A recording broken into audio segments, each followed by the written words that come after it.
Good morning children's. हम हमारा जो 7th क्लास का फर्स्ट चैप्टर है उसके बारे में स्टडी कर रहे थे। अब हम इसके आर्कियोलॉजिकल सोर्सेज के बारे में स्टडी करेंगे। आर्कियोलॉजिकल क्या होता है? पुरातात्विक सोर्सेज, स्रोत, यानी पुरातात्विक स्रोत। Archaeology refers to the scientific study of the material remains of past human life and activities. यानी आर्कियोलॉजी जो शब्द है, पुरातत्व जो शब्द है, वो scientific study of the material remains of past human life and activities, यानी जो पास्ट ह्यूमन लाइफ है, मनुष्य का जीवन है पास्ट का, और उसकी जो गतिविधियां हैं उसके अवशेषों का साइंटिफिक तरीके, जो भी अवशेष हैं उसके उन अवशेष जो हैं उनका साइंटिफिक तरीके से अध्ययन करना ही आर्कियोलॉजी कहलाता है। These includes human artifacts from the very earliest stone tools to the man-made objects that are buried or thrown away in the present day. Everything made by human beings, from simple tools to complex machines, from the earliest houses and temples and tombs to palaces, cathedrals and pyramids. यानी कि इनके अंदर उन सभी मानव के artefacts को यानी include किया जाता है जो प्राचीन समय से स्टोन टूल्स से लेकर के मानव के द्वारा जो स्टोन टूल्स बनाए गए थे, ऑब्जेक्ट्स हैं जो कि ब्यूरिड और थ्रोवन अवे इन द प्रेजेंट, जो वर्तमान दिन में, जैसे वर्तमान डे के अंदर हम जिनको उपयोग करते हैं। Everything made by human beings, प्रत्येक चीज़ मानव के द्वारा बनाई गई है। From simple tools to complex machine, यानी कि सामान्य औजारों से लेकर के जो कॉम्प्लेक्स मशीन्स हैं उन तक। From earliest houses and temples and tombs to palaces, यानी कि जो प्राचीन घर हैं जैसे कि मंदिर वगैरह हैं, टूम्स हैं, टूम्स टू पैलेसेज, मकबरे वगैरह हैं, राजमहल हैं, कैथेड्रल्स हैं, जो पिरामिड्स हैं, वो सब मनुष्य के द्वारा बनाए गए हैं। दीज इंक्लूड्स कॉइन्स, इनके अंदर सिक्के, वीपन्स, वैसास, टेराकोटा टॉयज हैं, बीड्स हैं, ऑर्नामेंट्स हैं, इन सबको शामिल किया गया है। Archaeological investigations are a principal source of knowledge of prehistoric, ancient and एंजिक्ट कल्चर, यानी जो पुरातात्विक इन्वेस्टिगेशंस हैं वो सब एक यानी कि ज्ञान, प्री ऐतिहासिक, प्राचीन और एग्जिक्ट कल्चर का ज्ञान जो है उसको प्राप्त करने का एक मुख्य स्रोत है। अब हम मोनूमेंट्स के बारे में पढ़ेंगे। मोनूमेंट्स क्या होते हैं?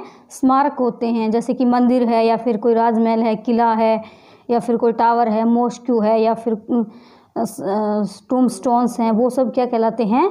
मोनूमेंट्स कहलाते हैं।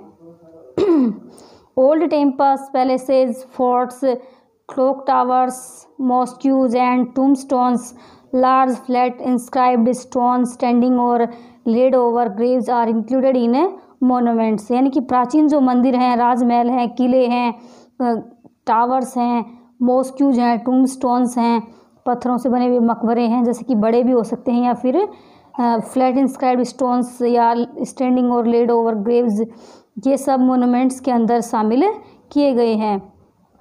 Monument tell us about the architectural styles of those who build these structures, यानी जो मोनूमेंट्स हैं वो हमें जो प्राचीन स्थापत्य कला की शैलियाँ हैं उनके बारे में बताता है कि वो किस शैली के अंदर बनाए गए हैं। ताजमहल है, red fort, Qutub Minar, Agra fort, Humayun's tomb है, फतेहपुर सीकरी, मामलेश्वर टेम्पल है, कोणार्क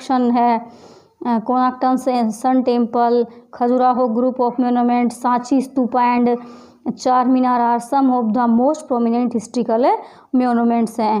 ताजमहल, लाल किला, कुतुब मीनार, आगरा का किला, हुमायूं का मकबरा, फतेहपुर सीकरी, मामलेश्वर टेम्पल मंदिर, कोणार्क सूर्य का मंदिर, खजुराहो सांची स्तूप है, चार मीनार है, ये सब प्राचीन ऐतिहासिक स्मारक हैं। These buildings tell us a lot about, यानी ये जो स्मारक हैं ये हमें बताती हैं about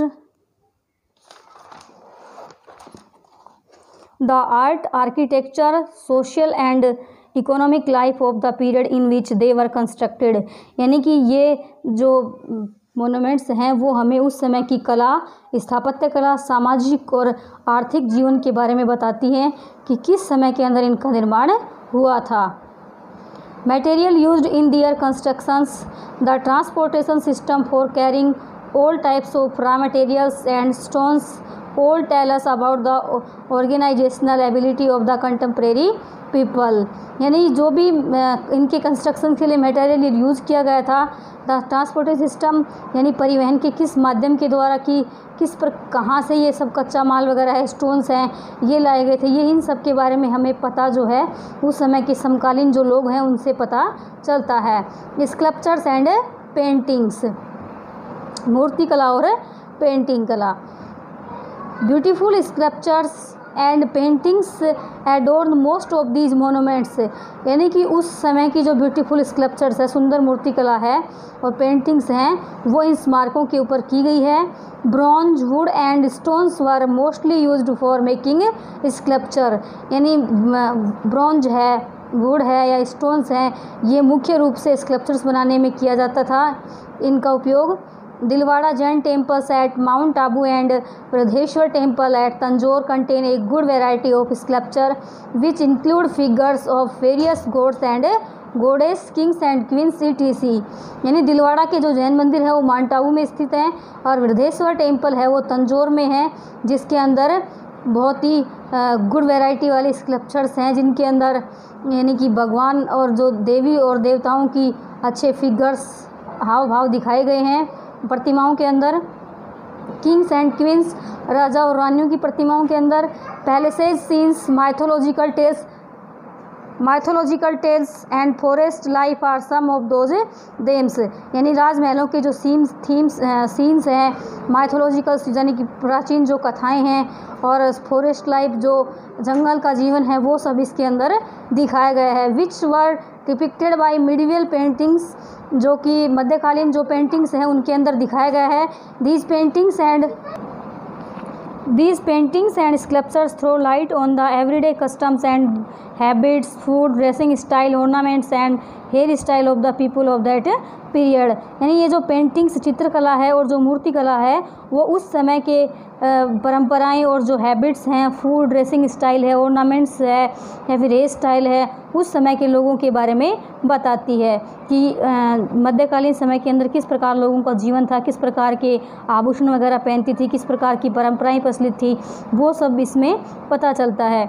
various miniatures styles of painting were introduced during this period, यानी विभिन्न प्रकार की जो मिनिएचर स्टाइल्स थी वो भी इस काल में पेंटिंग की प्रचलित थी।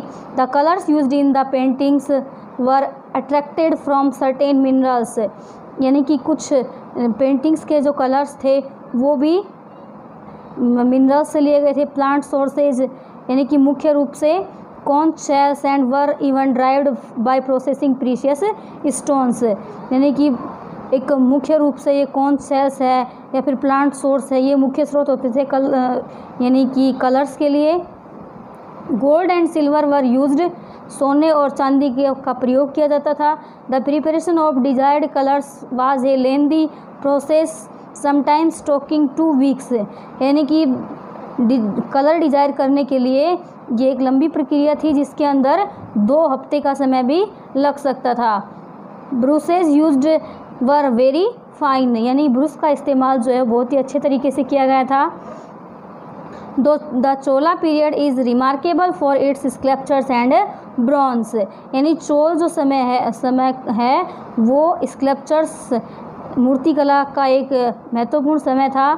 Among the exciting specimens in the various museums of the world and in the temples of South India may be seen many fine figure of Shiva in various forms accompanied by his consort Parvati and the other gods।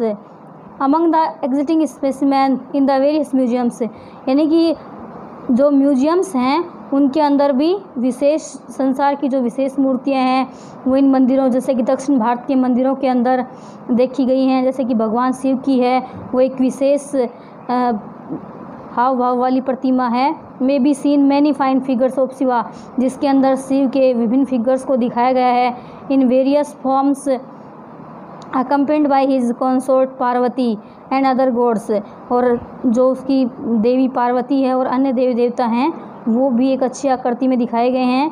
Demi gods and goddess of Saivite pantheon, Vishnu and his consort Lakshmi, the Nayanmars, other सेवसन्स में मोर, यानी इन अन्य देवी देवताएं जैसे कि सावित्री पैंथन्स है, भगवान शिव हैं जो अपने शेषनाग के ऊपर विराजमान हैं देवी लक्ष्मी के साथ, और नैनमार्स हैं, और अन्य जो सेवसन्स हैं वो भी इसके अंदर इनकी प्रतिमाएं भी पेंटिंग्स की गई हैं। देखो इसमें एक ये दे रखी है शिव एज नटराज, यानी कि शिव को नटराज के रूप में दिखाया गया है। The Lord of Nagas, Nagas के जो देवता हैं। The most famous subjects found in Chola precessional bronze, यानी मुख्य रूप से यह चोल समय के अंदर ये प्रतिमा पाई गई है।